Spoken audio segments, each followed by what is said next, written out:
नमस्कार, आप देख रहे हैं बिजनेस टुडे बाजार। रिटेल निवेशकों का पसंदीदा स्टॉक सुज़लॉन को लेकर एक बड़ी खबर आई है। इस खबर से स्टॉक पर दमदार असर हो सकता है, ये मार्केट एक्सपर्ट्स का कहना है। इस खबर के बाद मार्केट एक्सपर्ट सुज़लॉन के स्टॉक को लेकर काफी पॉजिटिव कहें या फिर बुलिश हैं। लेकिन यहाँ पर कुछ ऐसे सवाल हैं जिनके जवाब निवेशक जानना चाहते हैं। जैसे कि वह बहुत सारे निवेशक ये समझना चाहते हैं कि ये स्टॉक एक दायरे में क्यों फंसा हुआ है।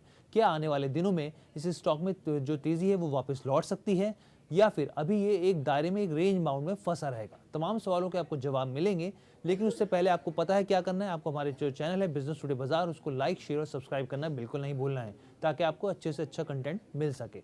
तो सबसे पहले मैं आपको बताता हूँ कि खबर क्या है। दरअसल जो सुज़लॉन एनर्जी है, उसने REC के साथ एक समझौता किया है, REC के साथ। इस समझौते के तहत REC सुज़लॉन ग्रुप को वर्किंग कैपिटल मुहैया कराएगा। आपको बता दें कि REC एक सरकारी कंपनी है, PSU कंपनी है। इस समझौते का मतलब ये हुआ कि कंपनी को अपने ऑपरेशंस और प्रोजेक्ट्स को आगे बढ़ाने के लिए पैसों की जरूरत होती है, जिसे REC सुज़लॉन की मदद इसमें करेगा। इसी को वर्किंग कैपिटल कहा जाता है। कंपनी ने एक बयान में कहा है कि इस समझौते के तहत मिली धनराशि का इस्तेमाल कंपनी की वर्किंग कैपिटल जरूरतों को पूरा करने के लिए किया जाएगा, ताकि मौजूदा ऑर्डर्स को पूरा किया जा सके और भविष्य में मिलने वाले ऑर्डर्स को भी पूरा करने में कैपिटल किसी भी तरीके से रुकावट ना बने। इस पर कंपनी के chief financial officer Himanshu Modi ने कहा कि मौजूदा सुविधा नॉन फंड आधारित है, जो मुख्य रूप से ऑफ बैलेंस शीट होगी।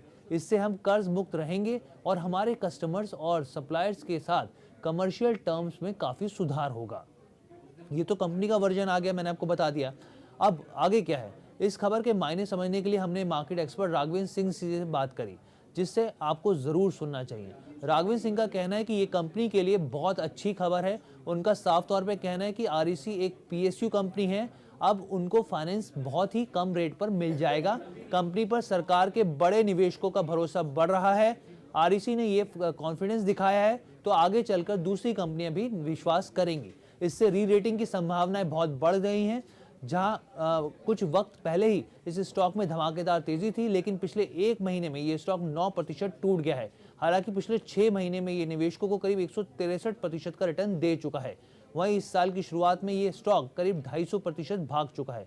फिलहाल सुज़लॉन का स्टॉक अपने 52 वीक हाई से 14% की दूरी पर है और दूरी पर आसपास कारोबार कर रहा है। ऐसे में इस तरह के दौर कब तक रहेगा, ये भी हमने जानने की कोशिश की मार्केट एक्सपर्ट राघवेंद्र सिंह जी से। उनका साफ तौर पे कहना है कि स्टॉक में जो कंसोलिडेशन का फेज चल रहा है, जितना बड़ा कंसोलिडेशन होगा उतना बड़ा मूव आएगा। ये स्टॉक करीब 55-60 रुपए तक भी जा सकता है।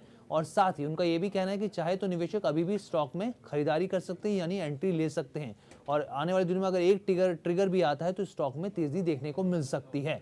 तो ये ओवरऑल खबर थी सुज़लॉन को लेकर। सुज़लॉन और REC के बीच पैक्ट हुआ है, एक समझौता हुआ है, और इस समझौते के जो मायने थे वो मैंने आपको 360 डिग्री समझाने की कोशिश करी। कि साफ तौर पे कहना है कि एक सरकारी कंपनी के साथ जब ये समझौता हुआ है तो इसके मायने बहुत खास हो जाते हैं, क्योंकि आगे आने वाले दिनों में दूसरी कंपनियां, बैंक हो चाहे दूसरी सरकारी कंपनियां हो, उनका विश्वास भी इस कंपनी की तरफ बढ़ेगा। और साथ ही स्टॉक को लेकर उनका साफ तौर पे कहना है कि जितना ज़्यादा कंसोलिडेशन फेज होगा उतना ही ज़्यादा इसमें आने वाले दिनों में तेज़ी आ सकती है, और ये 55 से 60 रुपये पर जा सकता है।